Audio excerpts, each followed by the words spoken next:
Votorante tinha 85 anos, nosso agente faz história, depoimento de Nildo Máximo Benedetti, entrevistado por Marine Charles, São Paulo, 29 de julho de 2003, realização Museu da Pessoa, entrevista número HV019. Senhor Nildo, primeiramente, boa tarde. E a primeira pergunta que eu vou dirigir ao senhor, eu gostaria de saber o seu nome completo, o local do seu nascimento e a data do seu nascimento. Bom, meu nome é Nildo Máximo Benedetti, né? Ou se quisermos falar melhor, Nildo Máximo Benedetti. E eu nasci em São Paulo no dia 29 de maio de 1936. Como chamavam os pais do senhor? Meu pai era César Benedetti, era o nome dele já aportuguesado, na verdade. O nome dele em italiano era muito mais complicado, né? Benedetti Giovanni Cesare Facondo. Lindíssimo. E minha mãe era Assunta Gonzalez. E os pais do senhor eles vieram para o Brasil? Vieram para o Brasil. Meu pai veio em 1905, meu pai. Chegou aqui no Brasil com 12 anos. E minha mãe veio em 1897, com 45 dias. E eles ficaram aqui na cidade de São Paulo? Sim, sempre morando aqui em São Paulo, lá no Brás, como era costume na época. Assim, e qual era a atividade que eles exerciam? A minha mãe sempre costurou, né? Ela era costureira, ela ganhou vida costurando. Meu pai, ele tinha um açougue, que ele abriu um açougue aqui no Jardim América, que foi onde eu nasci. E ele depois, esse açougue foi, acho que uns 3, 4 anos antes de eu nascer. Aí ele perdeu um filho, aí ele acabou ficando muito...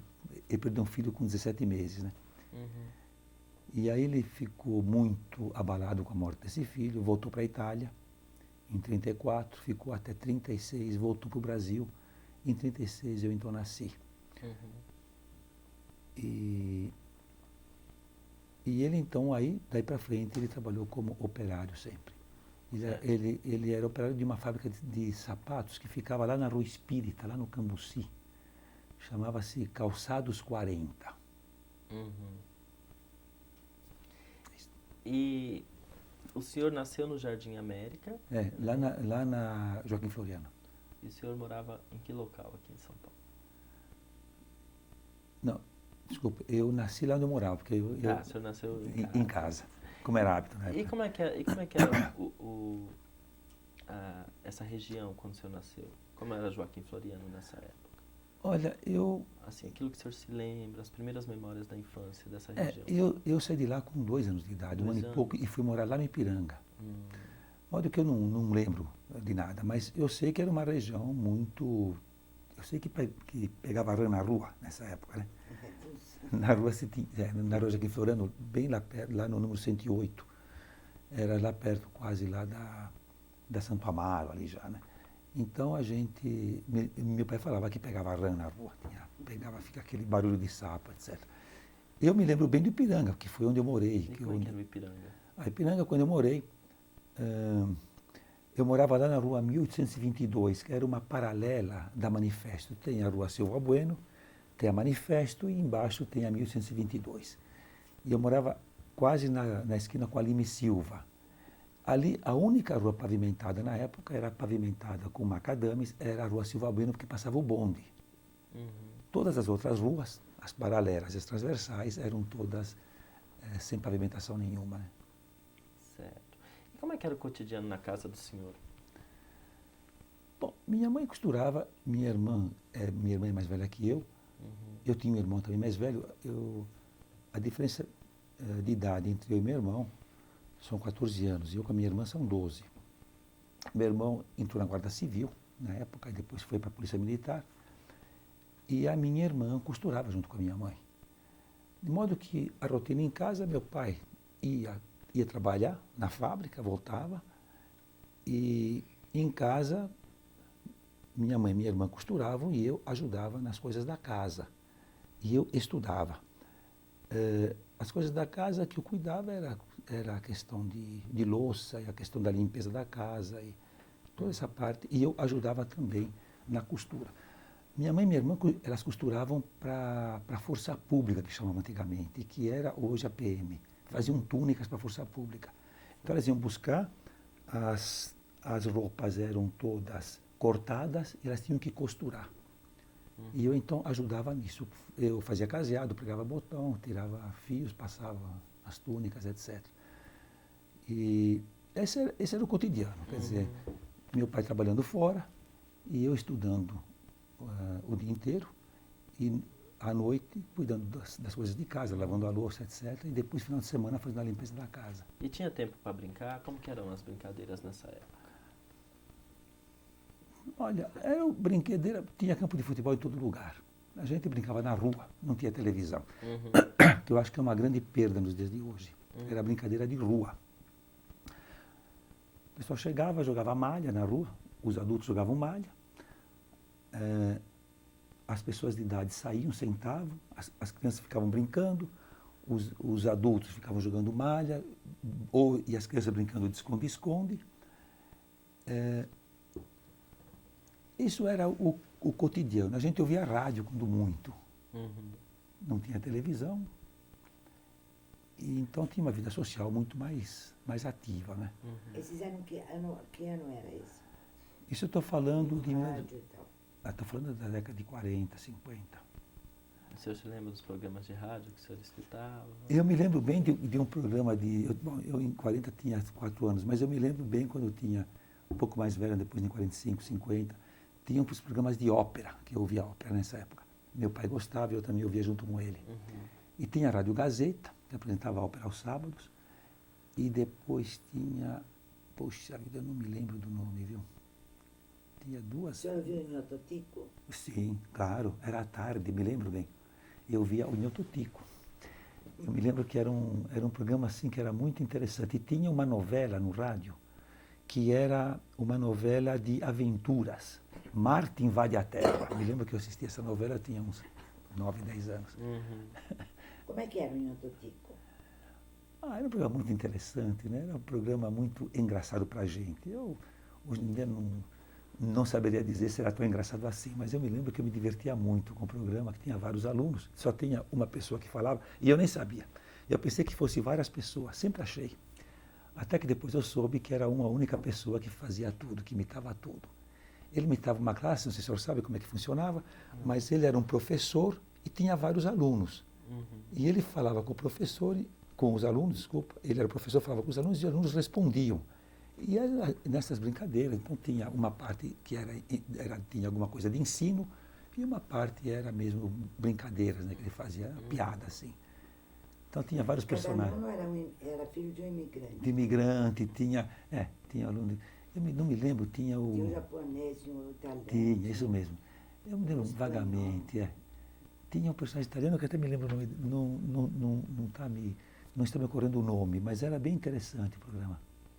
Era um programa que eu ficava esperando com certa ansiedade. Mas a gente fundamentalmente brincava na rua, essa é a verdade. Um pouco só no rádio, poucas horas, poucos minutos por dia, a verdade é essa. E a maior tempo era na rua que a gente brincava.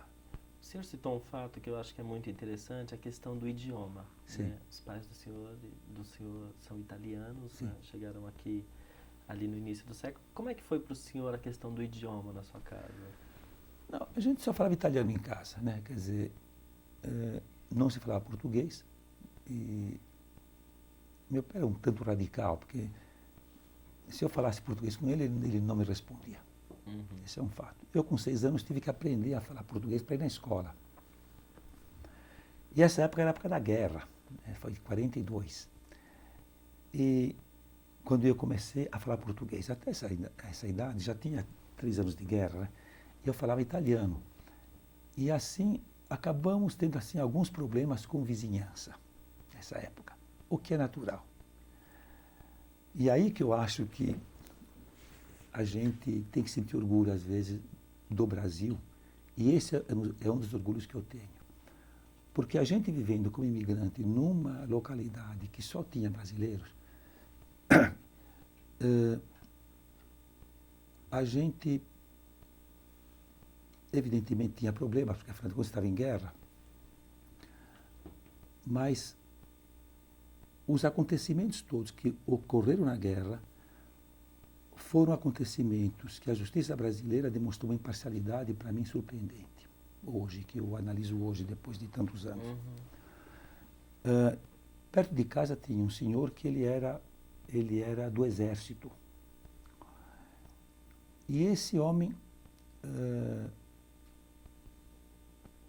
fez uma acusação da família, talvez para se promover, não sei, de que a gente tinha contatos com o eixo. E eu me lembro um dia que eu estava em casa com o meu pai, sozinho, um sábado à tarde, que eu estava com ele trabalhando em casa, e aí chegam 3 ou 4 do DOPS, suponho que fosse, e revistaram a casa inteirinha, tudo que você possa imaginar, até pé de cama, olhavam embaixo, tudo.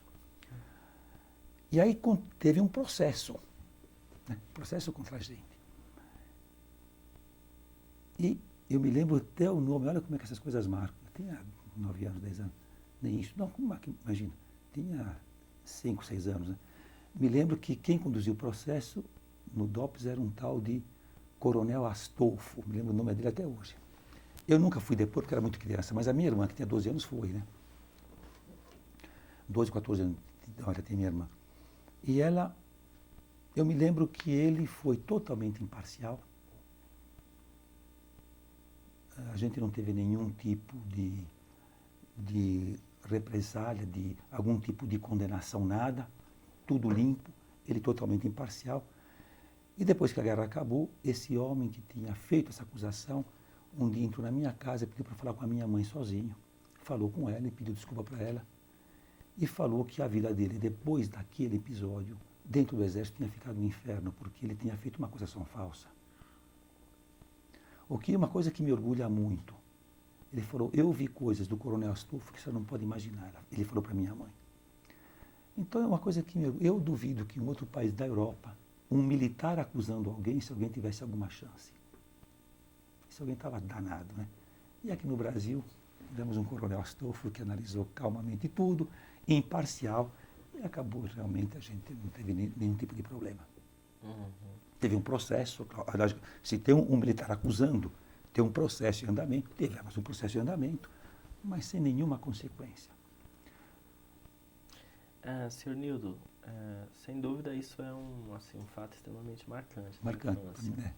Mas, além desse fato, existe algum acontecimento, alguma coisa, alguma memória que marca a sua infância? Bom, eu acho que a vida toda a gente é marcada por uma série de acontecimentos, assim, quando era pequeno. Eu vou lhe contar um fato aqui, quer dizer, o problema da escola, que eu acho que hoje se discute tanto a questão da escola, a escola tirar a criança de rua e tal. E eu acho que a gente teve uma solução fantástica já na mão, que foi aquela que eu usei, que foi usada para mim. Eu, quando tinha 12 anos, eu entrei numa escola chamada Escola Técnica de São Paulo. Ficava aqui na Rua Comandante Salgado, que é perto da Glete aqui, da Nótima, entre a Nótima e a APA. É onde hoje é a Funarte, aquele prédio, aquele quase que quarteirão. Essa escola abrigava ali uns 280 alunos, 250, 280 alunos. E a gente entrava de manhã, tomava café da manhã, estudava às 4 horas pela manhã, tinha o almoço, estudava à tarde. Se de manhã a gente estudava as matérias de classe, à tarde fazia oficina. Isso nos primeiros 4 anos, que equivaleria naquele tempo ao ginásio. Depois que passava para o colégio, invertia os horários, que era para poder aproveitar melhor as instalações de oficina e as instalações de sala, de aula. Então, com isso, eu ficava na escola 10, 11 horas. E voltava para casa. E eu, então, evidentemente, não havia mais possibilidade de a gente pensar em bobagem, porque a gente chegava em casa às 7 horas da noite. E, como eu falei, ia cuidar da minha vida lá dentro, de umas coisas de casa, etc. E essa escola dava além do café da manhã e do almoço, dava uma muda de roupa e dava macacão para trabalhar. E foi instituído depois um certo tipo de bolsa que era dado por nota. 3 bolsas no que equivaleria ao curso ginasial, 3 bolsas no que valeria ao curso colegial, e era dado por nota, e eu então acabava trazendo em casa um salário que era quase um salário mínimo da época, que não era brincadeira, não é o salário mínimo de hoje. Então a gente teve soluções já na mão, né? Quer dizer, essas soluções todas, elas são fruto ainda, essa escola era uma escola federal, era fruto de uma política federal de educação que era baseada na formação do indivíduo, do cidadão, né? Então havia era uma consequência daquelas indagações que houve na década de 20, na década de 30, aqui no Brasil, sobre o Brasil, que rumo ele tomaria, se ele seria que nação é essa nação vai ter futuro, vamos dar uma civilização, não vamos, né? Que aparece um monte de livros aí do Gilberto Freire, do Caio Prado Júnior, do Paulo Prado, etc. Então, era consequência desse movimento de análise do Brasil, de questionamento do Brasil e de correção do Brasil eventual. E de análise da história do Brasil. É um movimento muito vivo, muito rico, que eu vivi em parte ele, porque eu frequentei as escolas desta época. As escolas do Estado eram escolas boas.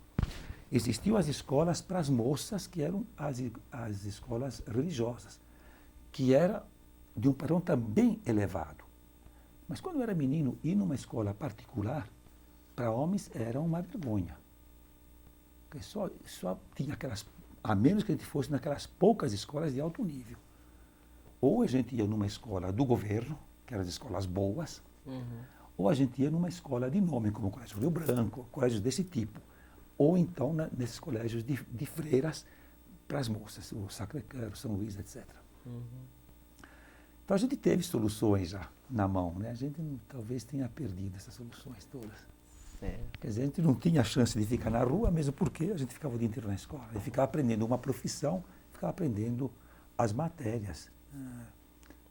Tinha o curso, o currículo. O senhor acabou falando um pouco da sua formação educacional e a análise do senhor primorosa.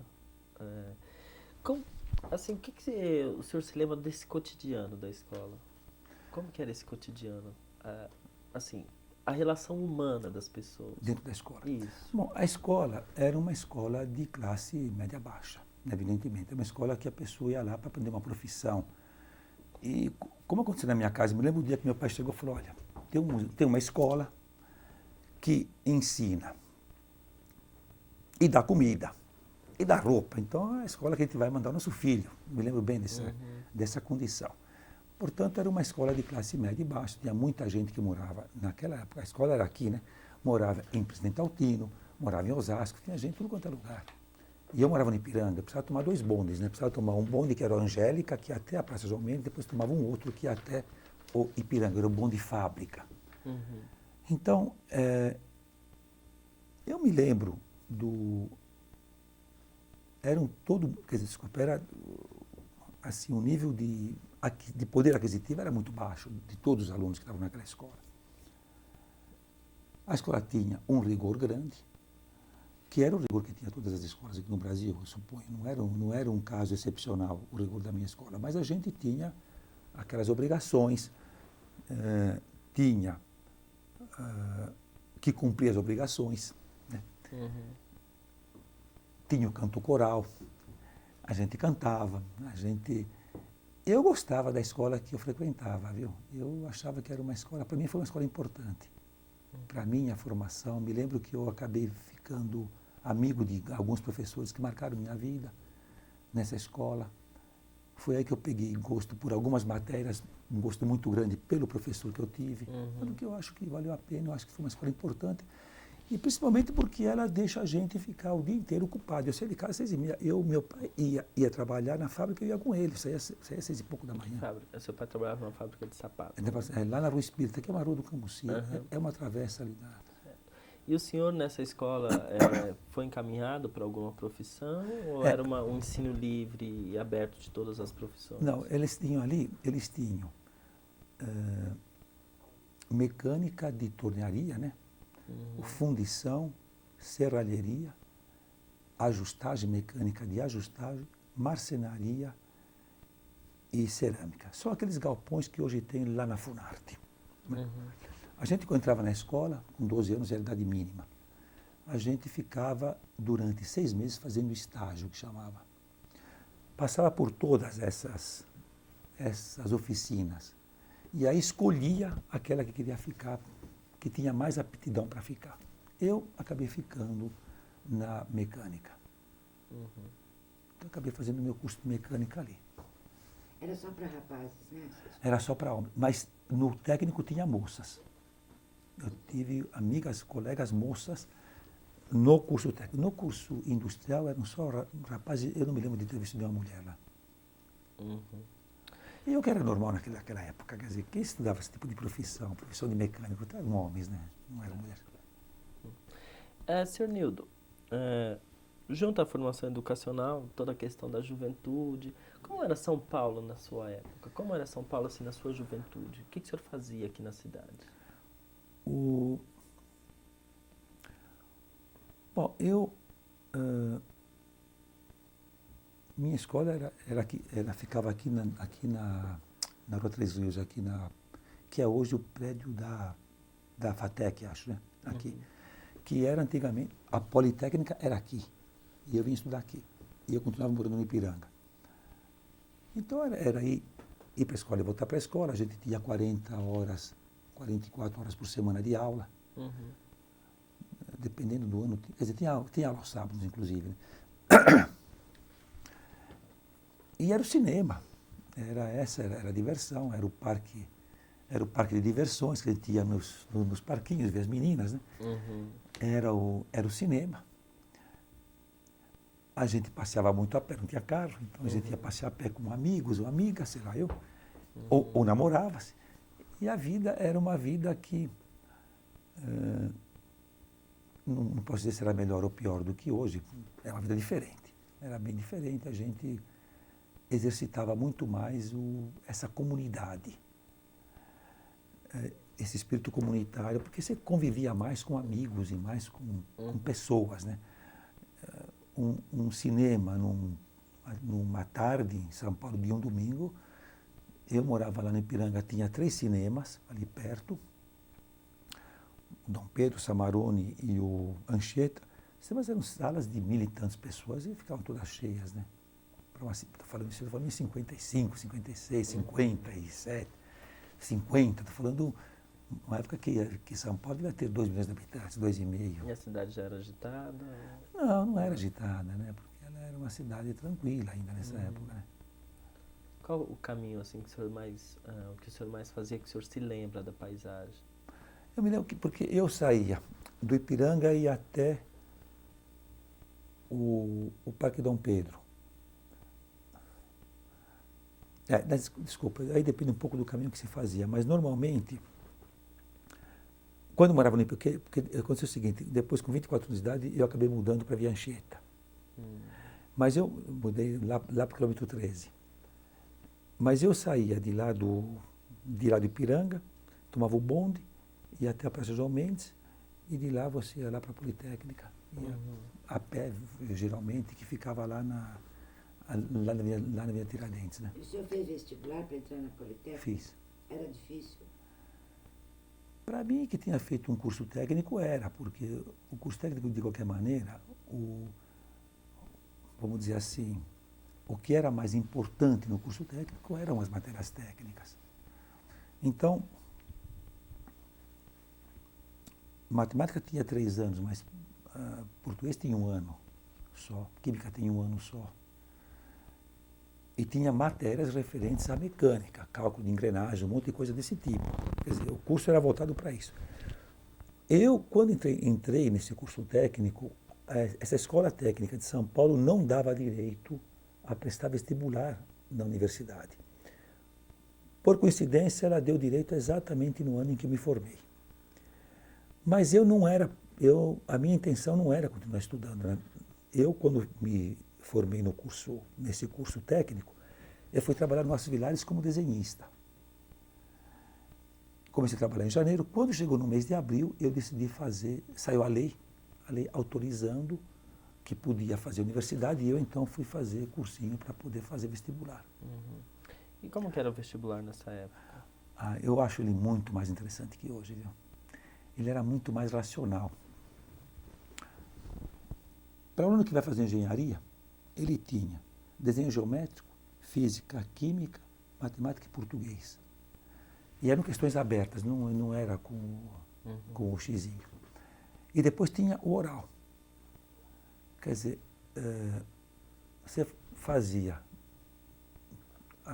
os 5 exames escritos, depois tinha os 4 orais. Não tinha oral em desenho geométrico. Tinha matemática, física, química e português, tinha oral. E, portanto, eu acho que ele era interessante porque ele não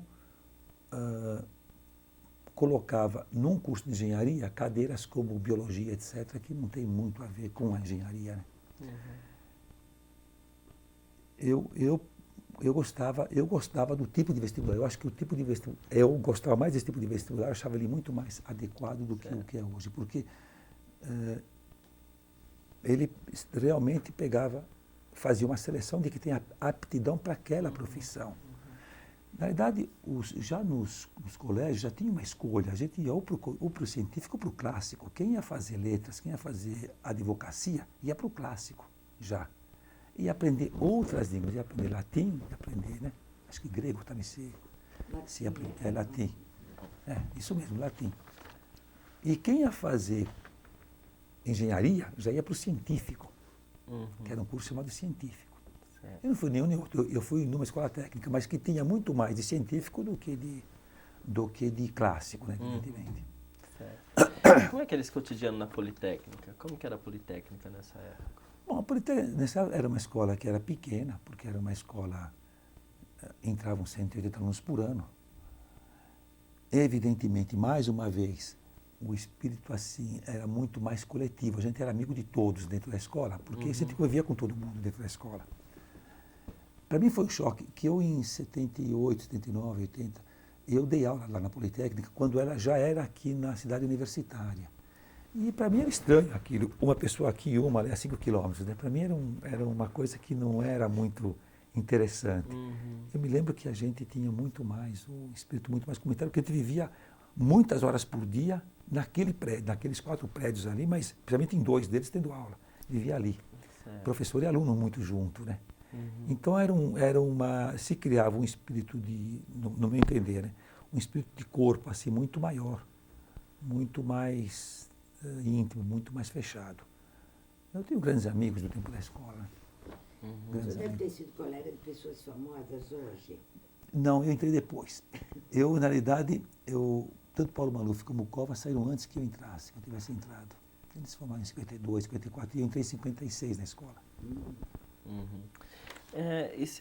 Senhor Nildo, quando, assim, aí o senhor termina a universidade, o senhor já está trabalhando durante esse período? Ou o senhor... Nesse período eu trabalhava, mas eu fazia bico. Eu fazia o seguinte, eu trabalhava em topografia, de topografia para ruas, para pavimentação de ruas. Trabalhava para a Constran, que era uma empresa pequena naquela época. Eu com um colega meu de escola, desde o 2º ano, 3º ano, eu comecei a trabalhar ganhando minha vida assim. A gente trabalhava nos fins de semana, porque tinha aula durante a semana inteira, e bastante mais, e muito nas férias. E a gente então fazia o levantamento das ruas para efeito de pavimentação, fazia o levantamento topográfico. Fazia um desenho e ganhava uma certa quantia bem interessante na época para mim. Isso era em toda a cidade de São Paulo, o senhor fazia esse levantamento? Fazia em toda a cidade de São Paulo. E nas férias a gente fazia estágio. Estágios eram remunerados naquela época. Certo. Então a gente ia fazer estágio e eu nunca fiquei em casa em férias, né? Sempre tive estágio para fazer. E os irmãos do senhor, eles acompanharam também Não, o mesmo caminho do senhor? Não, o meu irmão, ele entrou na Guarda Civil. Ele tinha 21 anos, depois quando a Guarda Civil passou para PM, ele foi ser PM e ele se aposentou como PM. Ele se aposentou como sargento da PM. E a minha irmã só trabalhou como costureira mesmo. a vida inteira dela. Depois ela, evidentemente, quando eu me formei, aí eu então mantinha ela, e ela então de vez em quando viajava, tinha uma vida interessante que eu quis proporcionar para ela. E que ela muito mereceu, porque afinal de contas eu acabei formando pelo esforço dela, né? Certo. Marinha? E a sua esposa, o senhor é casado? Né? Eu sou casado. Nesse meio o senhor conheceu sua esposa? Isto, eu conheci, na realidade, eu conheci ela na casa de uma... Eu já morava na Via Anchieta, e eu tinha uma amiga minha que fazia cursinho para medicina. E foi ali que eu conheci minha esposa. Minha esposa também estava fazendo cursinho, e foi lá que eu conheci ela. Ela é maranhense, e ela tinha vindo naquela ocasião, poucos meses de lá do Maranhão. E eu então acabei começando a namorar, e depois acabei casando, e já estou com 37 anos de casado. E o senhor tem quantos filhos? Eu tenho 3. E ela se formou? Não, ela acabou Casando. casando. Exatamente, casando, como era de praxe, né? E aí acabou. Acabou, aí foi cuidar da família, né? Aí o senhor foi evoluindo em termos de trabalho e tal. Em que momento o senhor começa na Votorantim? Eu comecei na Votorantim em 67, no dia 15 de janeiro de 67. Como é que foi essa entrada na Votorantim? Não, eu nessa época estava trabalhando na COSIPA. E O senhor fazia o quê na coisa? eu era chefe do departamento desculpa, eu era chefe do departamento de produção de calcário, que chamava. Era a mina daqui de calcário, aqui de Salto de Pirapora. Eu tomava conta dessa mina. E a Votorantim fica perto, tinha uma mina perto. A fábrica de cimento Votorantim é perto. E então eu acabei... eu tinha uns amigos meus que estavam na Votorantim, prestavam serviço de geologia para a Votorantim, então eles aconselharam a Votorantim a me admitir. E foi assim que eu fui admitido, então, na empresa. E o que o senhor... qual foi a impressão que o senhor teve da Votorantim? Quando eu entrei na empresa? Quando entrei na empresa, o que eu percebi assim, primeira coisa, não havia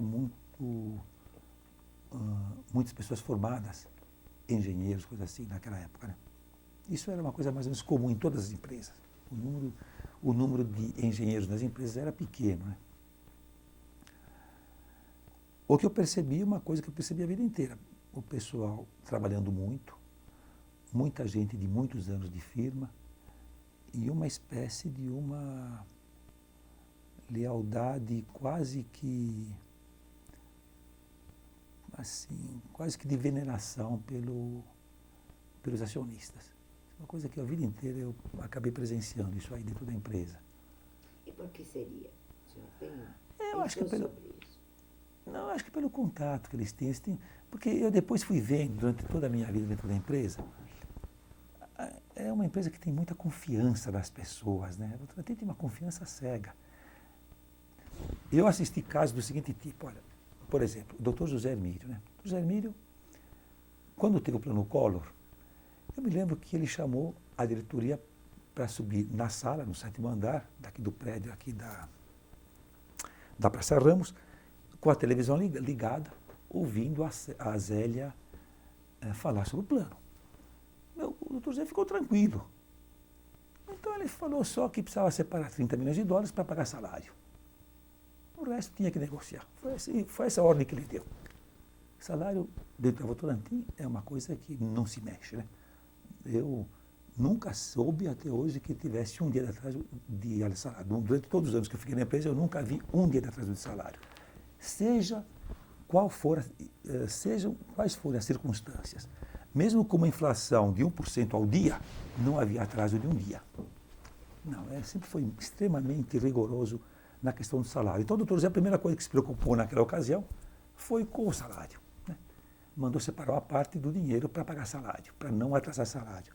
E nem na época do plano Collor a gente teve um dia de atraso de salário. Nada. Mas o doutor Zé, então, era muito, muito frio nesses aspectos, assim,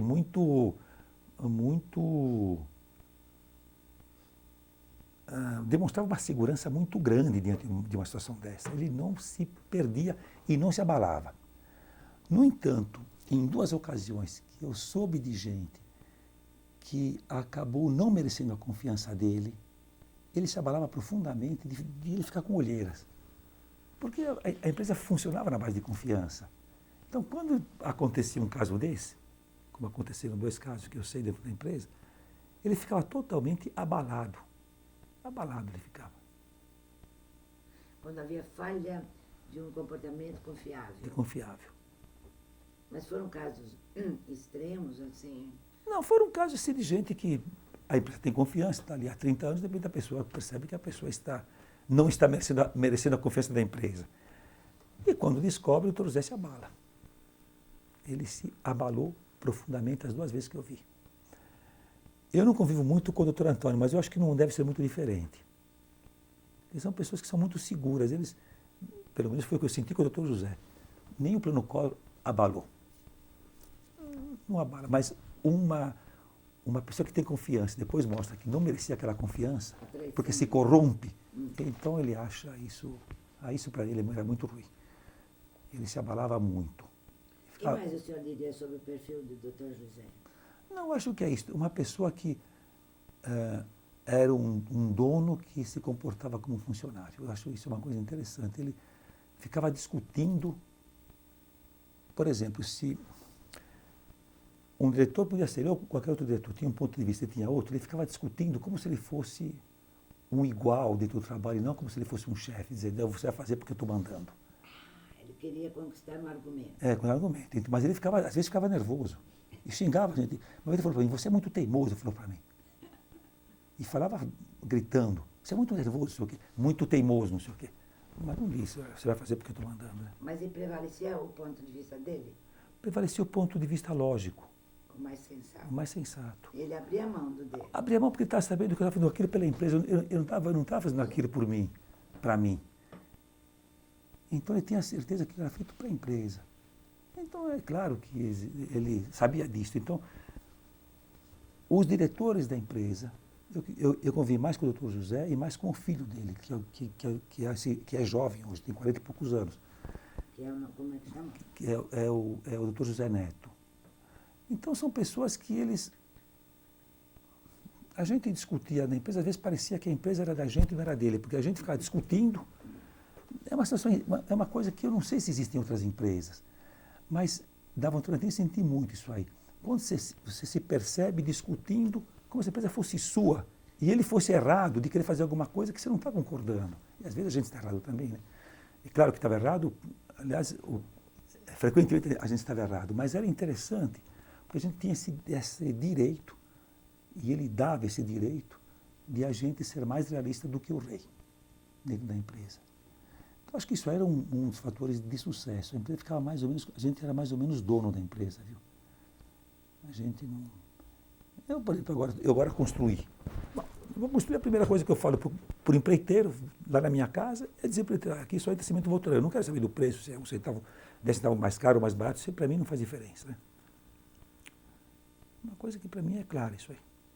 Não tem dúvida. Isso aí, acho que não passa pela cabeça, a minha cabeça, entrar um cimento na minha casa que não seja Votorantim, por exemplo. Agora, antes de voltar um pouquinho para trás, eu queria só terminar o assunto. O senhor conviveu muito também com o José Neto? Bastante. Como é que é? Ele é muito acessível, uma pessoa muito humana, uma pessoa muito acessível, muito comedida. Eu gosto muito de trabalhar com ele, gostava muito de trabalhar com ele e ainda gostaria de trabalhar com ele. Eu gostaria de, se eu estivesse trabalhando hoje na empresa, eu gostaria de continuar trabalhando com ele. Porque achei que foi uma experiência bem interessante. É uma pessoa de uma dimensão humana muito grande, tem muito do pai, acho. O pai era muito humano. E é uma pessoa interessante, que é também o Dr. Antônio, viu? Os outros eu não convivi tanto. Eu convivi mais com o Dr. José e com o filho. Mas são pessoas que têm um lado humano muito forte, sem quererem demonstrar que tem esse lado. Isso que eu acho interessante, porque não é um lado humano que é feito para conquistar a simpatia das pessoas. É um lado humano porque eles são humanos mesmo. É intrínseco. É intrínseco. Agora, esses são valores dos acionistas da família. Sim. Existem outros que formem um conjunto de valores da Votorantim? Eu acho que sim, eu acho que essa capacidade de polarizar todo o esforço dos funcionários em favor da empresa era não tenho dúvida. Porque é uma coisa diferente eu ser um funcionário de uma empresa achando que a empresa é minha ou que não é. A conotação que eles davam era era muita confiança e muita autonomia. Eu vou dizer uma coisa para a senhora aqui. Eu trabalhei na ativa mesmo, 32 anos. Eu não posso dizer, de maneira alguma, que eu deixei de fazer alguma coisa por causa da Votorantim. Se eu decidi fazer foi porque eu fui omisso, eu fui incompetente, mas não pela Votorantim. Eu nunca tive essa rédea de dizer aqui não posso me mexer, aqui não posso fazer. Era uma confiança muito grande. Agora, isso aí também, evidentemente, passa para a gente, que é funcionário, tem uns desdobramentos interessantes. E um deles é que a gente assume esse papel de um jeito que a gente quer, sempre a gente acha que a gente tem que estar atendendo a expectativa dessas pessoas. Então, eu lhe digo, eu sou muito mais comedido, fui muito mais comedido com as coisas da Votorantim do que com as minhas mesmo. Por exemplo, com o dinheiro, por exemplo. Eu sou um pouco relaxado. Minha mulher é que cuida da minha casa. Eu não faço nada na minha casa. Minha mulher põe dinheiro, até hoje põe dinheiro na minha carteira. Eu atingi o ponto mínimo que o homem pode atingir. Mas dentro da empresa, você era extremamente vigilante em relação ao salário, em relação ao extremamente assim, comedido e cuidadoso em relação a gastos, etc. E evidentemente, a gente assume quase que um compromisso com a empresa pelo fato de ter a confiança. Eu não me lembro assim de ter tido fiscalização em cima de mim.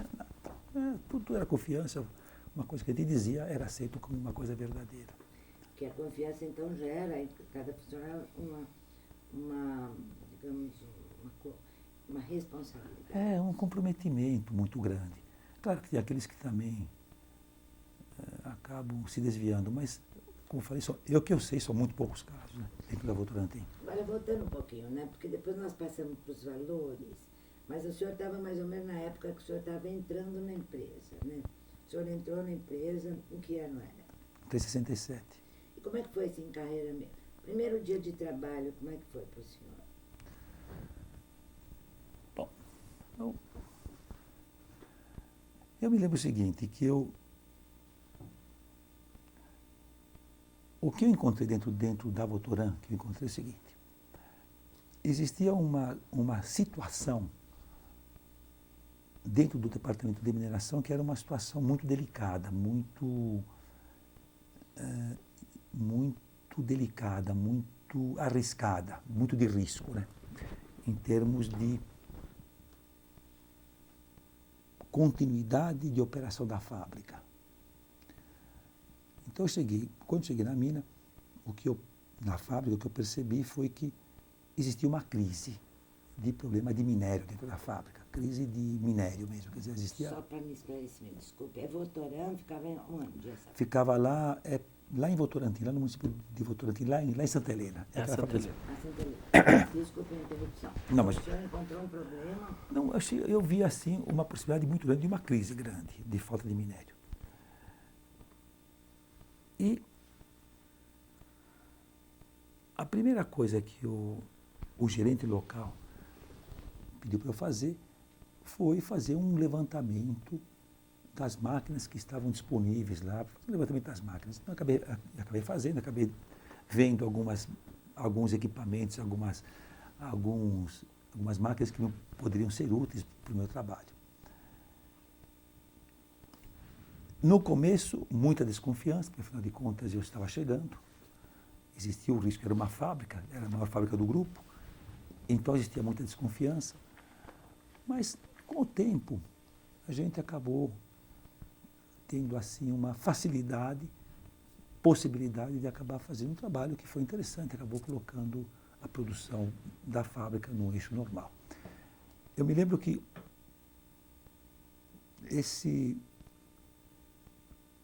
eu posso dizer bem assim porque que essa experiência deu certo, eu vou colocar bem clarinho para a senhora.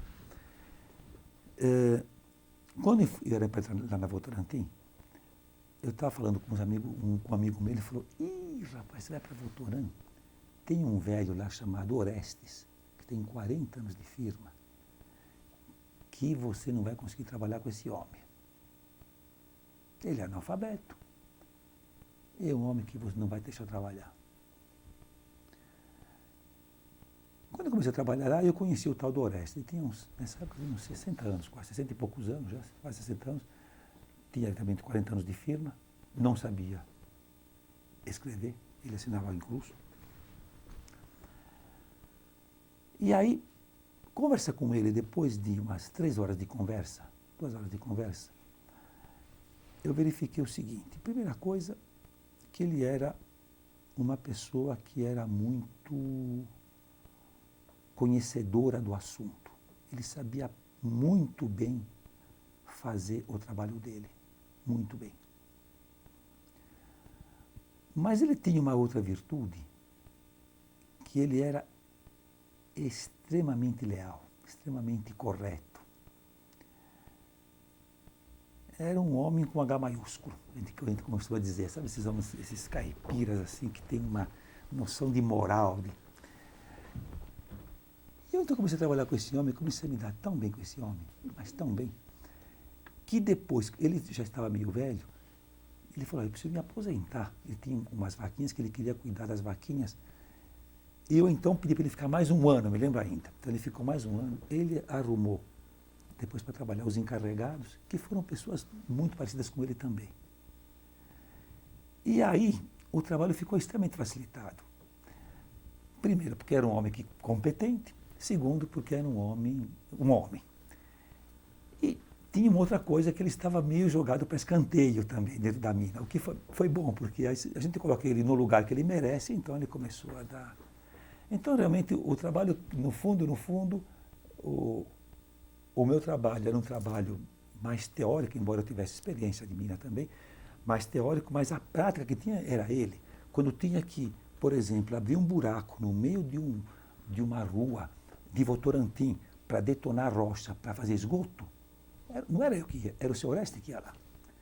E o Oreste não sabia fazer conta. Então eu falava para ele assim, como é que você vai fazer o furo aqui? Ah, não, coloca o furo aqui, depois aqui. Aí, quando você vai colocar de explosivo? Não, vou colocar um pedaço assim, mas ele não sabia falar por quê. Só que ele detonava e aquela pedra ficava ali mesmo, não ia quebrar nenhum vidro. Era esse o homem que ele estava precisando. Então eu conhecia a teoria, ele conhecia a prática, então pronto. Aí foi uma época bem interessante esse convívio com ele e depois com as pessoas que ele acabou deixando. É muito comum a gente encontrar em fábrica pessoas assim de muito caráter, viu? Muito leais, muito seres humanos assim, muito humanos mesmo. Eu tinha esse outro homem que ele deixou como encarregado, um tal de Mingo, chamava Domingos Pinto. Esse homem tinha um monte de filho adotivo, enchia a casa de filho lá e ficava cuidando de um monte de criança. Era uma coisa fantástica, né? Pessoas interessantes. E o seu dia a dia começou como, assim, com o seu Oreste, começou como o seu dia a dia? Não, eu ia para a mina, fazia, quer dizer, programava todo o trabalho, fazia o projeto. Essa era a minha função muito importante, né? E fazia o projeto de mina, fazia análise da geologia da mina, porque ali eu era tudo, era geólogo, era tudo. Né? Então fazia tudo, fazia análise da geologia da mina. Existia uma empresa de consultoria que era de colegas meus também, que também ajudavam muito na parte de geologia. Tinha um geólogo excelente, tinha um engenheiro de Minas que era muito bom, que eu conversava com ele, eram 2 engenheiros até, que eu conversava com eles bastante. De modo que era uma coisa assim que para mim teve muita ajuda em todas as partes, tanto na área prática como na parte teórica. E o senhor mudou para lá, como é que foi? Eu mudei mudei para Sorocaba, eu era daqui, mudei para Sorocaba, e depois não, desculpa, eu morava lá porque eu estava na Cozipa lá, eu já morava lá. E eu acabei, então mudei lá, fiquei morando lá desculpa, acho que eu estou, fiquei morando lá em Sorocaba durante um ano e depois passei a morar perto da fábrica. Quer dizer, o emprego anterior à Votorantim foi Cozipa. Que era lá também, era lá em Salto Pirapora. E ali foi que o senhor conseguiu passar para Votorantim? Para Votorantim, Na Cozipa o senhor fazia o que mesmo? Também estava no departamento, na mina de calcário deles, lá em Salto de Pirapora.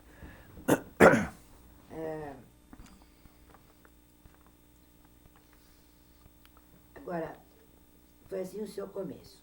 Agora, como é que foi o desenvolvimento da sua carreira?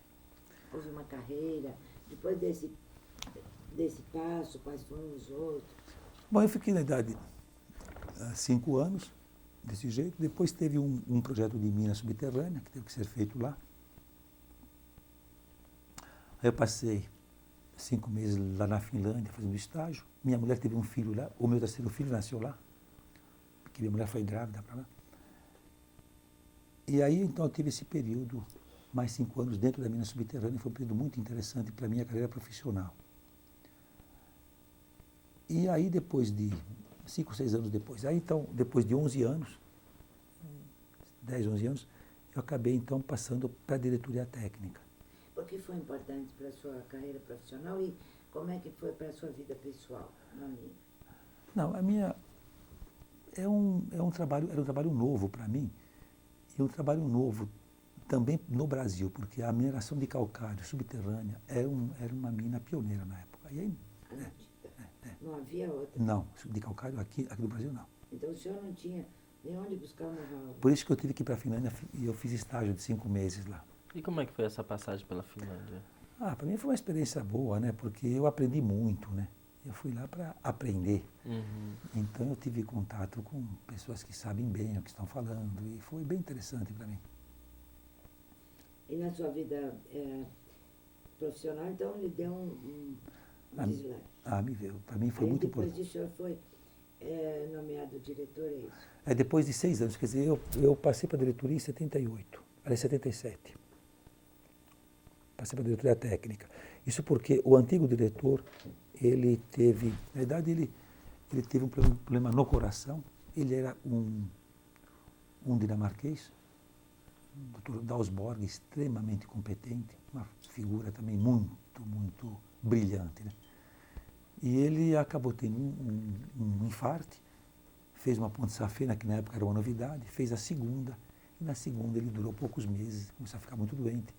Então eu fui para o lugar dele. Eu vim para São Paulo para o lugar dele. Agora, lá na mina, enfim, todo aquele trabalho lá, quais foram as principais dificuldades, os principais sucessos? Bom, eu acho que as dificuldades são as dificuldades técnicas que ocorrem, problemas às vezes difíceis de serem solucionados. Agora, as facilidades eu acho que vêm mais do pessoal, porque sempre o ambiente de fábrica, a gente sempre encontra pessoas que são assim dedicadas e pessoas que se tornam seus amigos, se tornam leais, viu? Sempre se encontra isso em fábrica. Eu sempre tive muita sorte na vida profissional de sempre deparar com pessoas de fábrica com quem eu trabalhei, porque o engenheiro de minas trabalha fundamentalmente com gente que são operadores. Ele tem contato direto com os operadores, praticamente, né? Que é um pessoal que tem um nível de escolaridade baixo. Agora, quando um homem de um nível de escolaridade baixo, às vezes como o senhor Orestes, analfabeto, chega a um nível de chefia, é que ele tem que ser extremamente inteligente, senão ele não chega lá. Como é que pode chegar? Como é que um homem analfabeto vai ser chefe de uma mina? Tem que ser uma pessoa extremamente inteligente, quer dizer, uma pessoa que tem que ser extremamente inteligente. É uma pessoa que não estudou. Então, a gente esbarra com vários tipos de pessoas desse tipo, com várias pessoas desse tipo na carreira da gente. E são as pessoas que têm, às vezes, caráter. Então, a gente acaba sendo extremamente beneficiado pela competência e pelo caráter dessas pessoas. E a gente só pode fazer alguma coisa se essas pessoas estiverem dispostas a fazer alguma coisa, e elas estão dispostas a fazer alguma coisa assim. Colaborar. É. Então, você me disse assim, olha, você teve uma carreira, você subiu na empresa, foi para diretor e tal. Você deve a quê? Bom, eu vou dizer que, primeiramente, eu acho que eu devo a essa pessoa que trabalhou comigo sempre. Porque eu tinha contato direto com as pessoas no nível mais simples de fábrica, e são as pessoas melhores para se trabalhar também. E as principais dificuldades que o senhor tenha dito, nossa, mas tal coisa foi muito difícil. Não, as dificuldades são sempre, vamos dizer assim, primeira coisa, vem as próprias dificuldades técnicas às vezes, né? Evidentemente tem também as dificuldades de pessoas, como sempre. Não se pode evitar a competição, não se pode evitar essas coisas, e às vezes ela não é nem tão leal. Esses casos são poucos também e nunca me perturbaram muito, viu? Nunca me abalei com isso, porque afinal de contas faz parte da vida. Dr. Nildo, o senhor assumiu a gerência técnica da Santa Helena, da Votoran, no final da década de 70, né? Não, eu passei para São Paulo para a diretoria técnica. Para a diretoria técnica no final da década de 70, Isso. isso, né? E, ou seja, é um período de bastante crise, né? Ou Isso. seja, advindo da crise do petróleo, Petróleo. toda essa problemática. Isso chegou a afetar muito a área do senhor nesse período? Claro, tecnicamente sim. Como que o grupo ele lidou com essa situação? Porque a gente lê, por exemplo, lendo alguns relatórios do período, o grupo está buscando alternativas. Mas o senhor que viveu, como que o senhor relataria isso? A gente vivia a alternativa de buscar, vivia, o dia a dia nosso era buscar alternativas de combustíveis de tudo quanto é tipo. Combustíveis baratos, combustíveis fartos, porque se tentava de tudo, se tentava carvão, tentava lenha, tudo que era possível. Qualquer porcaria a gente punha no forno para ver se conseguia fazer funcionar o forno. Tinha a crise do petróleo de fato, mas se fazia muito contato com o governo, era o governo militar. Uhum. E se criaram alguns órgãos, como a CAEB, por exemplo, que administrava a distribuição do carvão nacional. Então foram vários instantes da crise, mas que afinal de contas a Votorantim passou lisa, porque afinal de contas ela está aqui hoje, né? Uhum. Ela passou por essa crise e ela hoje está aí. Certo. Foi um período de dificuldade, evidentemente, porque era uma crise de petróleo. Uhum. Isso acabou tendo uma consequência prática na produção da fábrica, ou seja, diminuiu-se o número de funcionários, teve que parar fornos. Essa questão, o que realmente teve momentos que teve que fazer racionalização de quadro de funcionário, isso teve que fazer, o que é uma coisa extremamente difícil, viu? Uhum. Isso eu posso garantir. Mas isso teve que fazer em várias circunstâncias, mas a Votorantim sempre fez isso com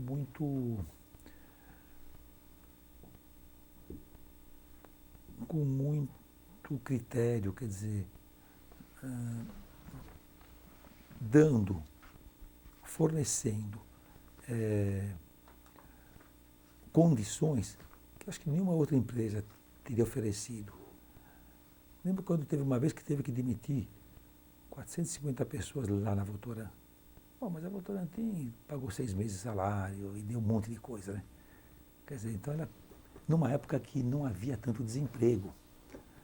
Então a Votorantim acabou dando dando condições muito melhores do que qualquer outra empresa teria feito, isso eu tenho certeza. Foi negociado com o sindicato, na época fui eu que negociei.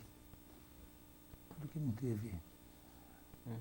Eu acho que elas foram fatais, né? Quer dizer, houve essas demissões e elas são sempre difíceis, né?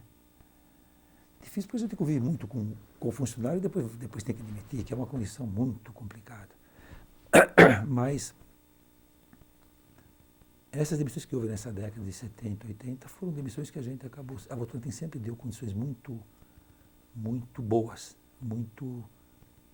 e mesmo o tempo inteiro que eu fiquei dentro da Votorantim foi assim. Hoje realmente não sei como é que é, mas suponho que seja a mesma coisa. Mas naquela ocasião eles tinham, as condições foram as melhores possíveis. Mesmo quando eu tive que mudar daqui de São Paulo para Santa Helena ali, mudar toda a área de cimento, São Paulo, Rio de Janeiro, lá para Votorantim, teve que demitir gente aqui em São Paulo. Mas ela fez isso aí de uma maneira muito generosa, viu? De uma maneira muito generosa. Bom, retomando, né? O senhor estava falando sobre essa parte de uma avaliação do seu percurso Isso. na Votorantim, né? O que o senhor acha que acrescentou, assim, em termos profissionais na sua vida, esses anos todos? A Votorantim investiu no seu trabalho, no senhor? Sim. Não tenho dúvida. Como eu falei, eu tive essa oportunidade de viajar, ficar 5 meses na Finlândia para aprender lava subterrânea. Eu tive a própria lava subterrânea teve uma consultoria finlandesa. Eu fiquei com essa consultoria, aprendi muito. Eu acho que todas as oportunidades possíveis que alguém pode ter dentro de uma empresa para aprender, eu tive. E como eu falei antes, né, eu acho que se eu não soube aproveitar, é um problema meu, né? Mas não é um problema da empresa. Esse roteiro que o senhor fez na empresa foi assim, contando, só enumerando. O senhor entrou como... Engenheiro de Minas. E depois? Depois eu fui direto para a diretoria. Assim. É. Lá ainda, né? Não, aí em São Paulo já. Já em São Paulo. Quer dizer, eu entrei como engenheiro de Minas, na fábrica de cimento Votoran, fiquei durante 11 anos, depois pulei para diretoria técnica da empresa já. E o senhor permaneceu morando em Sorocaba? Não, aí eu mudei para São Paulo. E o senhor veio morar onde? Voltei para São Paulo e vim morar aqui em Santo Amaro. E aí o senhor ficou nessa posição na Votorantim até... Eu fiquei na área técnica, depois o setor de cimento do Brasil foi dividido em 4 áreas, e cada uma delas tinha um superintendente. Então tinha um superintendente da área São Paulo-Rio, que cuidava não só da área técnica do cimento, mas também da área comercial, financeira, etc. E eu então fui ser o diretor superintendente dessa área, São Paulo-Rio. O senhor disse tinha, porque agora não é mais. Não, agora já foi centralizado, teve algumas mudanças estruturais. E como é que é hoje? Eu hoje não tenho quase... não, o senhor já tinha saído. Eu tinha desculpa. saído. Então, até o momento que o senhor saiu, era... Tinha essas superintendências, tinha uma superintendência sul, que pegava os estados de Paraná, Santa Catarina e Rio Grande do Sul. Tinha a superintendência sudeste, que era São Paulo e Rio. Tinha centro-oeste, que era Mato Grosso, Goiás, etc. E tinha o norte-nordeste. O senhor saiu aposentado. Aposentado. Há quanto tempo faz? Faz 5 anos que eu me aposentei. Agora, nós não falamos da sua visão sobre os empreendimentos na área comunitária e social da empresa. O senhor tem alguma coisa para nos contar? Olha, tem uma questão aí que é o seguinte. Votorantim ela é muito discreta nesse assunto, não? Eu, por exemplo, sei que aquele colégio Rio Branco, que foi construído, que o Colégio Rio Branco, se você sabe qual é a história, talvez a pessoa mais indicada para lhe contar essa história seja o próprio doutor Antônio, mas é que em 1942, se não me engano, o colégio estava numa situação financeira difícil. E o doutor Moraes, então, comprou o colégio, se não me engano. A história que eu sei é mais ou menos esta. Aqui me contou a história foi o doutor José, mas não estou me lembrando se eu sei exatamente essa história. Votorantim comprou o colégio e acabou dando para o Rotary administrar. Então o Rotary, na realidade, é que administra hoje em dia o colégio. O colégio não é mais da Votorantim. Quer dizer, o Rotary Clube é que administra. E eu sei que, por exemplo, aquela escola lá lá na Raposo Tavares, como é que chama aquela Granja Viana? Tem uma escola grande lá, da Rio Branco, do Colégio Rio Branco. Aquela foi construída pela Votorantim, porque foi construída, por isso que eu sei. Bom, foi construído pela Votorantim para quem? para o Rotary, Para daí fazer uma escola. que é a escola que é o Colégio Rio Branco. Foi uma doação? Eu não sei direito, porque isso aí é melhor talvez conversar com o pessoal mais indicado para falar isso aí é o próprio pessoal do Dr. Antônio. Mas eu sei que eu, na época, só sei uma coisa, eu que construí o colégio, porque o Dr. Zé me encarregou de eu supervisionar a construção do colégio. De modo que foi, eu sei que a Votorantim que dava o dinheiro, porque todo o dinheiro saiu da Votorantim, isso é certo. Como também saiu da Votorantim, que foi também esteve envolvido nesse projeto, a construção de um anfiteatro lá no Hospital do Câncer. E era dinheiro da Votorantim. Quem administrava, como eu falei, não sei se tem a função de dono ou administrador, mas deve ser de função de dono, é o próprio colégio, é o próprio Rotary Club que tem. Então, o colégio, ele é administrado pelo Rotary Club, mas quem construiu o prédio foi a Votorantim. E a mesma coisa, aí essas atividades de música que ela faz, de concertos e na área de saúde. Isso aí tudo, quem sabe, porque a Votorantim é muito, como eu falei, é muito discreta, a gente não fica sabendo muita coisa. Isso é uma coisa interessante falar com o Dr. Antônio, viu? E essa parte de projetos ambientais? Que o senhor trabalhava numa mina, e como é que funcionava? Tinha alguma coisa, alguma iniciativa nesse sentido? Ah, sim, isso é uma coisa que eu acho que a Votorantim sempre teve essa preocupação, viu? Por exemplo, para ter uma ideia, só para falar como é a Votorantim, porque a gente toca música de acordo com acionista, porque é uma coisa cultural. Mas quando existia, por exemplo, essas áreas que a Votorantim comprou, por exemplo, essa usina hidrelétrica que era da Light antigamente, que passou para a Votorantim, aqui perto de Votorã. Tem aquela barragem. Então eu sei que quando nós compramos, a primeira coisa que o doutor Antônio fez foi cortar praticamente, ou diminuir drasticamente, a pesca com tarrafa, essas coisas todas, só pesca com vara. Quer dizer, ele tem uma área grande aqui ainda de Mata Atlântica, aqui perto de Piedade, que é totalmente preservada. Mas essa usina hidrelétrica é de que lugar? Essa que ele mandou para a pesca? Para a pesca com tarrafa, que é uma pesca Qual é essa predatória. usina? Fica perto de Votorã. Chama de Itupararanga. Conheceu, né? Pertinho. É. Ali antigamente, ia jogar tarrafa e um mundaréu de gente sujeirado. Hoje em dia é muito cuidadoso com essa questão de meio ambiente. Então, ele preserva. O doutor Antônio é um preservador de meio ambiente, eu não tenho dúvida. Isso a própria Votorantim acaba refletindo essa ideia. Agora, o que o senhor acha desse projeto de memória 85 anos? Da Votorantim? Bom, você está falando com uma pessoa errada, porque eu sou uma pessoa que gosta de museu, que gosta de história, então, para mim... Então, é a pessoa certa. Não, acho que é errada, porque é a pessoa que gosta de ter essas coisas documentadas. Então, acho que é uma pessoa muito parcial. Ah. Muito parcial. Eu lhe digo sinceramente, eu acho que...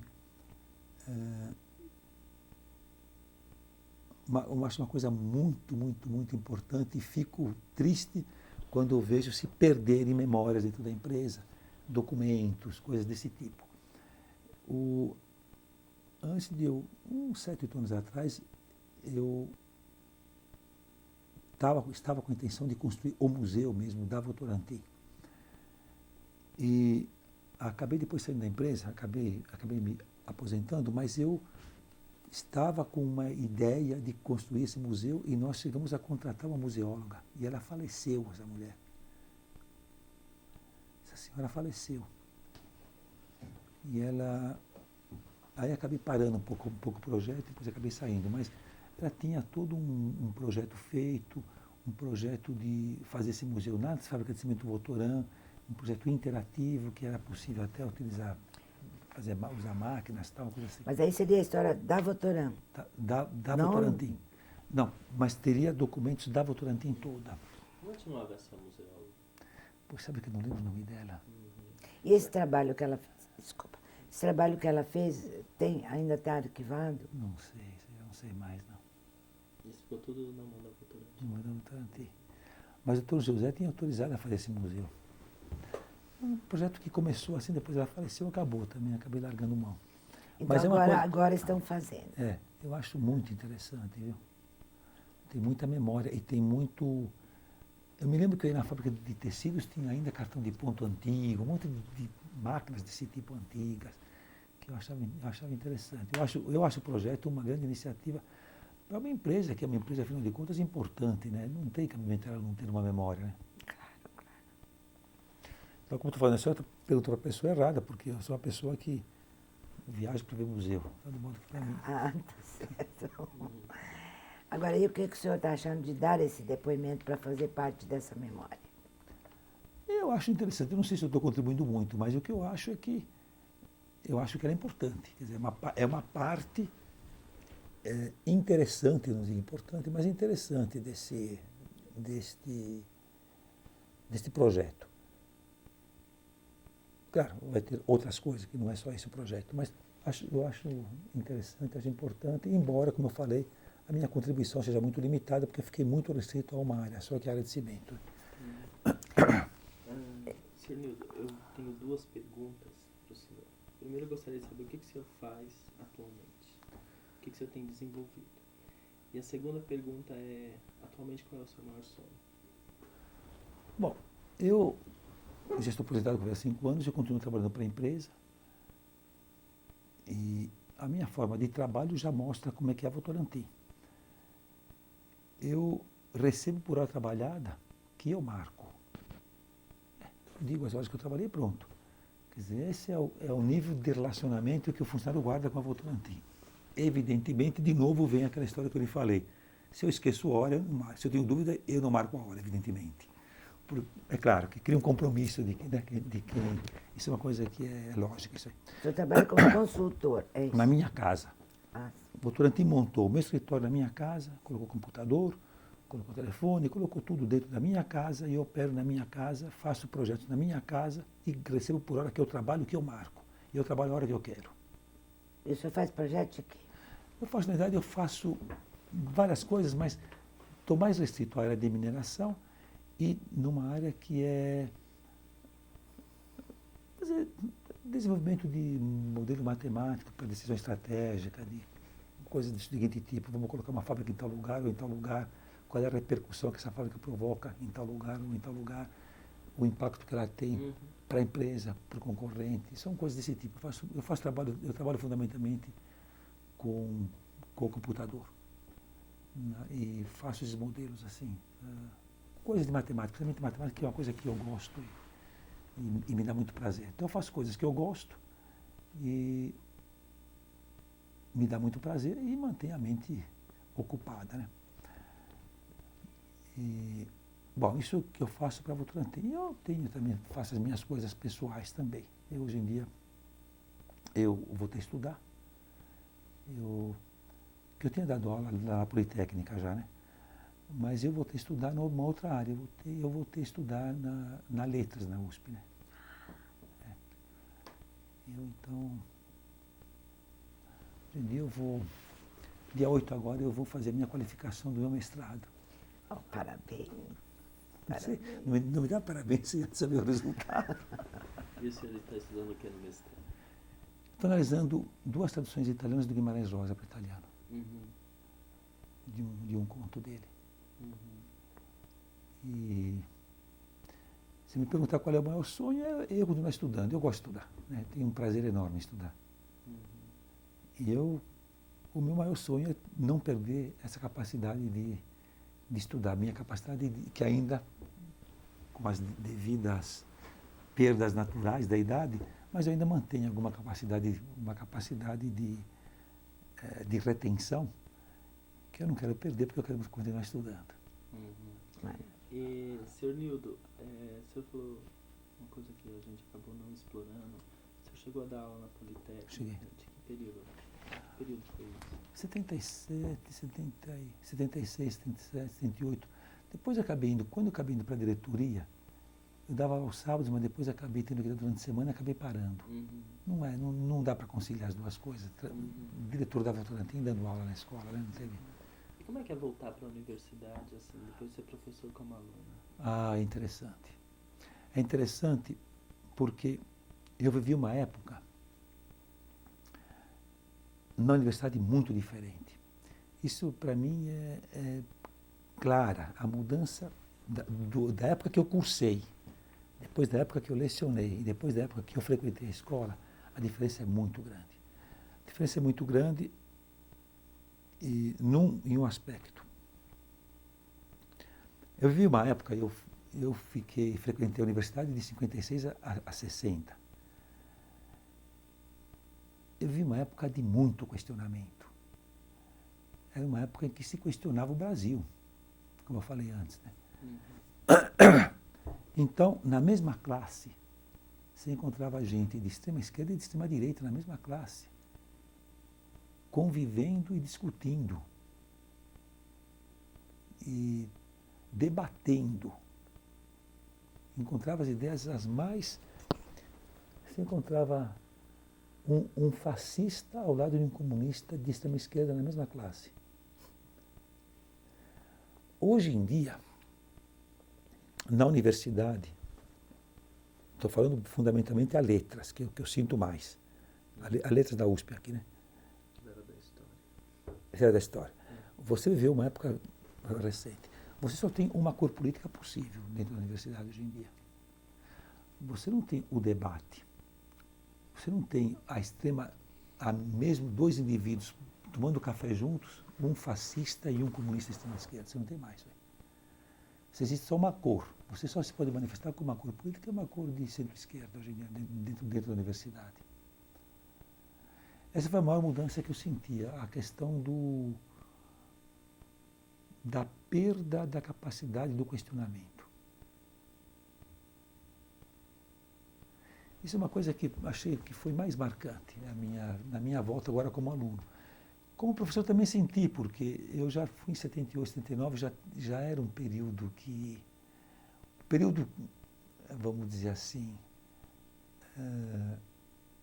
nós já estávamos num período realmente já de menos possibilidade de questionamento já. 77, você não podia fazer política dentro da escola. 77 era um período agudo de repressão na escola, né? Então eu digo, houve essa mudança. Eu preferia, não é que eu seja um velho saudosista, mas eu preferia aquela possibilidade de diálogo que fazia. Você tinha que ter a capacidade de argumentação. Você desenvolver essa capacidade de argumentação, porque você era constantemente questionado. Você tinha que ter uma posição política. Você não podia ser neutro. Você tinha que ter ideias políticas bem claras, seja quais forem. Você tinha que ter uma posição. Então tinha gente que, de todas as cores, a gente percebia que as pessoas discutiam e debatiam porque estavam preocupadas com o Brasil, qual é o rumo que ele tomava. Quer dizer, era uma discussão palpitante, né? Muito debate. Hoje em dia eu não sinto toda esta movimentação dentro da universidade. Quer dizer, o assunto da política ocupava uma parcela importante da energia dos alunos, viu? Na época em que eu fiz a escola. Política, a economia, se debatia sobre Brasília, se valia, não valia a pena, se devia entregar minério para os americanos ou não, se os americanos... A indústria automobilística, e o petróleo, e todas essas coisas se discutiam, se debatiam. Tomar cuidado contra os americanos. Tudo isso fazia parte da discussão, da polêmica da época, se valia a pena ou não valia a pena. Era época também de Guerra Fria, né? De modo que era uma época bem interessante. Eu hoje em dia sinto assim, e eu não diria que é uma apatia não, viu? Porque eu acho que é mais uma descrença mais do que uma apatia. Acho que o jovem hoje, ele tem... A gente sempre tem a ideia de que um político resolveria o nosso problema. Essa é a sensação que eu tenho. A gente escolhendo bem os governantes, eles poderiam resolver o nosso problema. O jovem hoje em dia, eu acho fantástico o jovem de hoje, porque ele, não acreditando em político nenhum, não acreditando nas estruturas que governam, e ele, no entanto, se empenha a fundo e ainda se esforça, estuda e faz um esforço grande para fazer alguma coisa, né? A gente, na minha época, eu acho que a gente acreditava muito que o governo solucionaria o nosso problema. Não sei se vocês concordam, mas eu, pelo menos, me dá essa sensação. A gente acreditava que era o Jânio Quadros, ou o Lotto, ou o Getúlio, seja lá quem for, que acabaria resolvendo o problema nosso. Hoje em dia o jovem não pensa assim. O jovem sabe que não é Maluf nem Lula que vai resolver o problema dele. O jovem sabe que ele tem que fazer o esforço dele e pronto. Então é isso que eu acho fantástico, né? Porque ele luta assim mesmo, né? Mesmo desacreditando, ele luta. Você tem mais alguma coisa? Não. A gente está se encaminhando para o final da entrevista. Antes eu queria saber se o senhor tem alguma mensagem para deixar para o grupo, para os funcionários da Votorantim, enfim, uma mensagem. Eu acho que a Votorantim tem que preservar aquilo que fez dela esse sucesso, né? Claro que as relações de trabalho mudam, né? Mas eu acho que aqueles valores que fizeram a empresa ser o que é, devem continuar a ser preservados e vão ser, porque elas estão já encravadas, incrustadas dentro da mentalidade dos acionistas, né? Ela passou do Dr. Moraes para o Dr. Antônio, Dr. José, e agora passa para essa geração, né? Eu acho que isso aí é uma empresa que tem cuidados, né? Uma empresa que ousa de maneira, assim, totalmente sem nenhum critério, não se mete em aventuras, é uma empresa que é cuidadosa, uma empresa que tem um profundo respeito pelo salário dos seus funcionários, que é uma coisa importante, como eu falei. Mas o que eu acho que se eu tivesse que dar um recado era dizer para preservar esses valores que fizeram a empresa aquilo que ela foi, que ela se tornou. E que eu acho que vai continuar, porque afinal de contas, essa juventude que hoje, essa nova geração, é uma juventude fortemente influenciada pela anterior, né? Claro, claro. Tá. Então a gente agradece muito isso, em nome da Votorantim, do museu. Muito obrigado. E nós. Muito obrigado. Obrigado, professor.